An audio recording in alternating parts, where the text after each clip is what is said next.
Hello everyone, welcome back to solid movie stuff. నేను మీ అసలు content లోకి వెళ్ళిపోదాం. మిరై టీజర్ లో మెయిన్ గా అప్రిషియేట్ చేసేవి ఏమన్నా ఉన్నాయంటే అవి మెయిన్లీ ఆ విజువల్స్.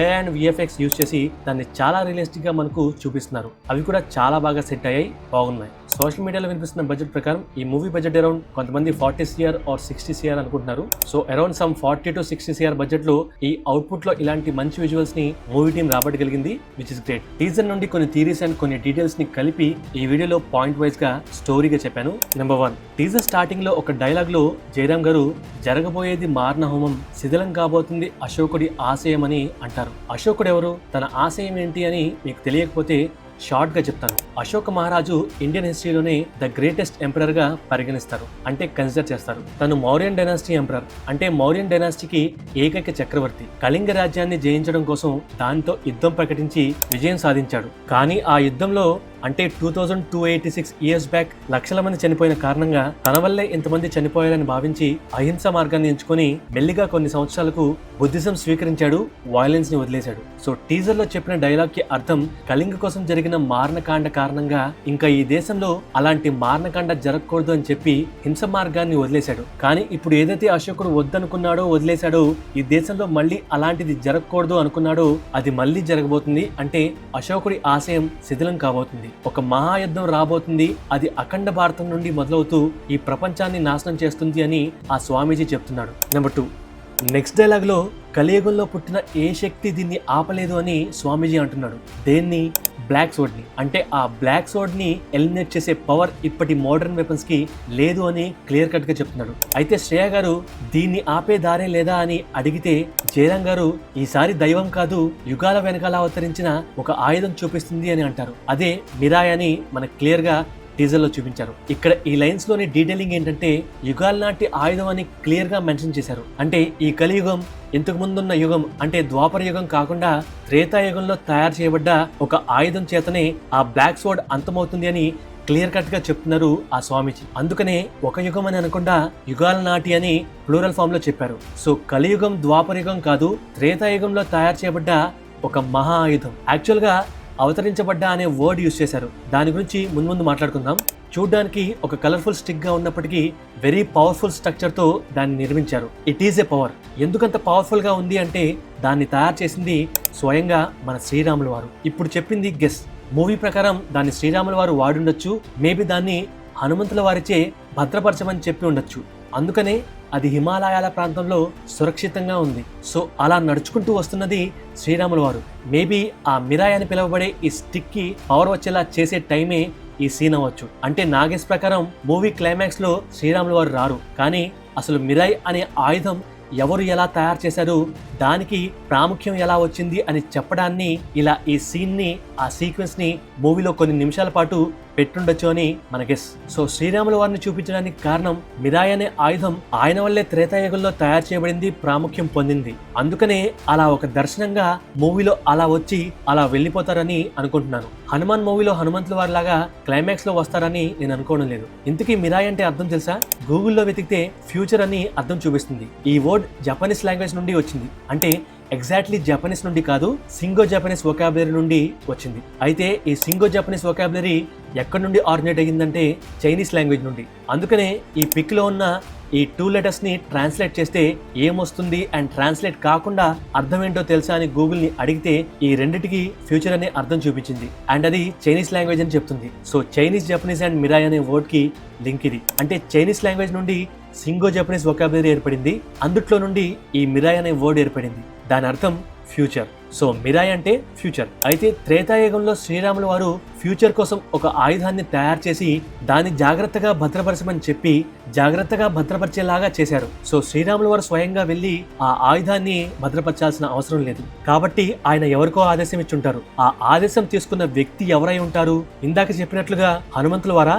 దీని గురించి నెక్స్ట్ పాయింట్ లో చెప్తాను. సో అందుకనే యుగాల వెనకాల అవతరించిన ఒక ఆయుధం అని ఆ స్వామీజీ అంటున్నారు. అండ్ ఇంకొక గెస్ ఏంటంటే యుగాల వెనకాల అనే డైలాగ్ చెప్తున్నప్పుడు మనకు అమ్మవారి విగ్రహాన్ని చూపిస్తున్నారు. సో మేబీ అమ్మవారి త్రిశూలాన్ని అలా ఒక కర్రగా మార్చి దాన్ని భద్రపరిచి ఉండొచ్చు. ఆర్ అవతరించింది అని చెప్తున్నారంటే అమ్మవారి శక్తిని అందులో పొందుపరిచారా? ఈ థాట్ ఎందుకు వచ్చిందంటే ఆ డైలాగ్ చెప్తున్నప్పుడు అమ్మవారి విగ్రహాన్ని చూపించారు. అలాగే ఆ తర్వాత మిరాయిని చూపించినప్పుడు ఇక్కడ ఈ పిక్ లో త్రిశూలం ఆకారంలో ఒక డిజైన్ కనిపిస్తుంది. అంటే ఎగ్జాక్ట్లీ త్రిశూలం ఆకారంలో లేకపోయినా కొద్దిగా స్పియర్ షేప్ లో అనిపించింది. అండ్ వేరే పిక్ లో ఇంకొక సైడ్ లో డైరెక్ట్ గా త్రిశూలమే దీని మీద ఉంది. సో మేబీ అమ్మవారి త్రిశూలాన్ని ఇలా మిరాయి లాగా మార్చి ఉండొచ్చు, ఆర్ అమ్మవారి శక్తిని ఇందులో పొందుపరిచి ఉండొచ్చు, ఆర్ అంతటి పవర్ఫుల్ వెపన్ అని కూడా సంకేతం ఇవ్వచ్చు. Nothing but destroyer of evil power. Number 3, ఈ సీన్ లో తేజ గారు మిరాయి అనే ఆయుధాన్ని వెతుక్కుంటూ ఇలా హిమాలయాల వద్దకు పోతున్న సమయంలో తన చేతిలో మ్యాప్ ని మనం చూడొచ్చు. అండ్ వన్స్ మిరాయి ఉన్న ప్రదేశానికి వెళ్ళగానే ఒక భారీ ఆకారంలో ఉన్న ఒక పక్షి వచ్చి అటాక్ చేయడాన్ని మనం ఈ టీజర్ లో గమనించవచ్చు. సో ఆ పక్షి వచ్చి గరుడ జాతికి చెందిన అప్పటి పక్షి అవ్వచ్చు, మేబీ జటాయు పక్షికి సంబంధించిన పక్షి కూడా అవ్వచ్చు. సో శ్రీరాములు వారు ఆదేశిస్తే ఆ ఆయుధాన్ని అదే వంశానికి చెందిన ఒక పక్షి యుగాలుగా ఆ మిరాయికి కాపలాగా ఉంటూ ఉండొచ్చు. అండ్ ప్రీవియస్ పాయింట్ లో శ్రీరాములు వారు స్వయంగా వెళ్లి ఆ ఆయుధాన్ని భద్రపరచాల్సిన అవసరం లేదు కాబట్టి ఆయన ఎవరికో ఆదేశం ఇచ్చి ఉంటారు అని మాట్లాడుకున్నాం. ఆ ఆదేశం తీసుకున్న వ్యక్తి ఎవరై ఉంటారు? హనుమంతుల వారా అని మనం ప్రీవియస్ పాయింట్ లో అనుకున్నాంగా. సో హనుమంతుల వారికి కాకపోతే శ్రీరాముల వారే డైరెక్ట్ గా ఆ పక్షికి ఆదేశం ఇచ్చుంటారా?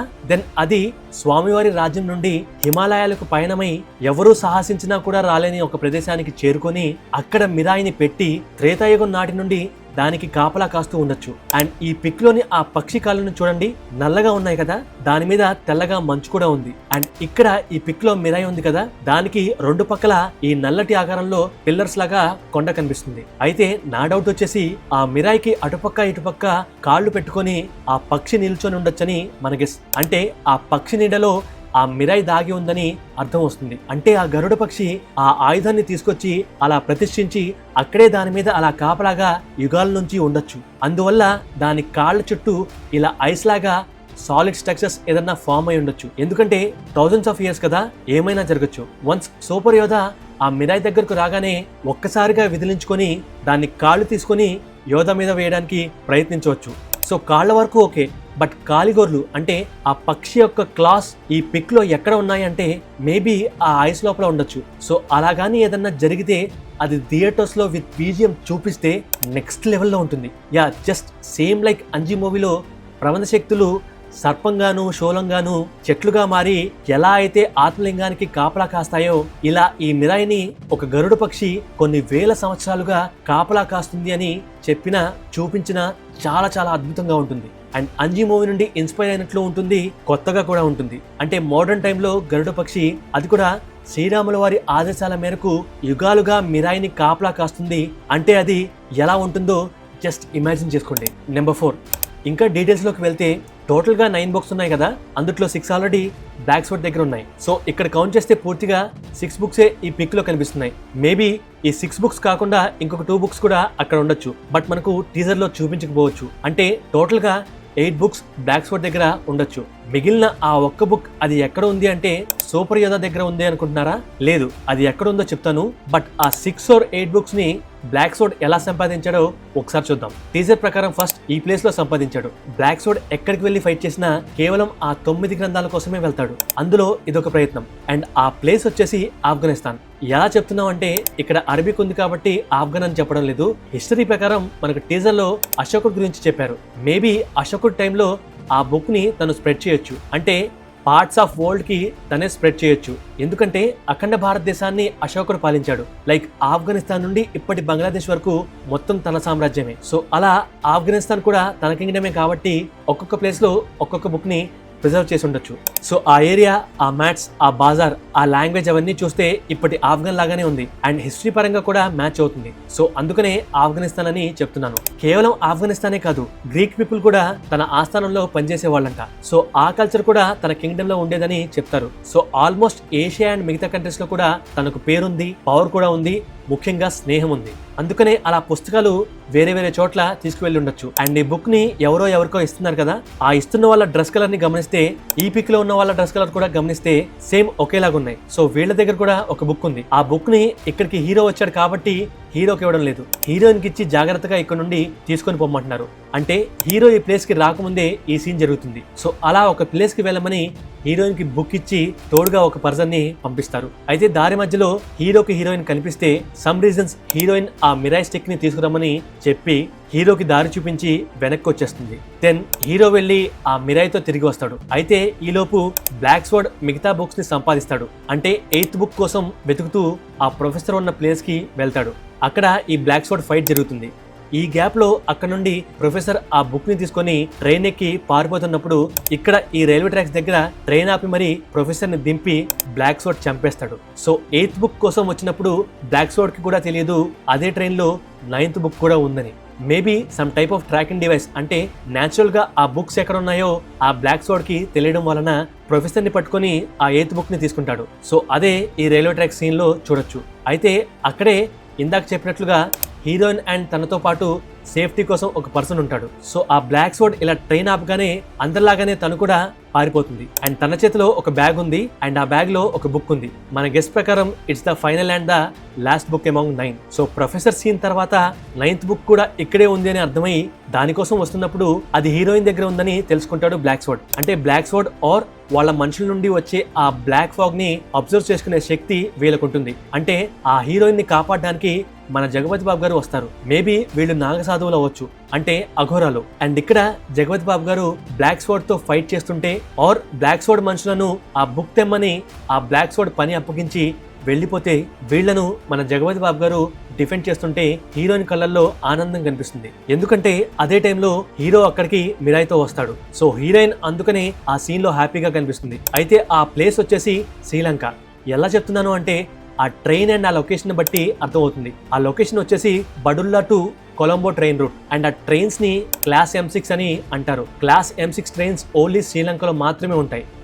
అక్కడి గవర్నమెంట్ దాన్ని నడుపుతుంది. అండ్ ఇక్కడ ఒక చిన్న కరెక్షన్ ఏంటంటే, అంటే మిస్టేక్ ఏంటంటే ఆ ప్లేస్ అండ్ ఆ ట్రైన్స్ శ్రీలంకలోనే షూట్ చేశారు. బట్ ఈ సీన్ లో ఆ బోగిల మీద SC అని రాసి ఒక నెంబర్ ఉంది.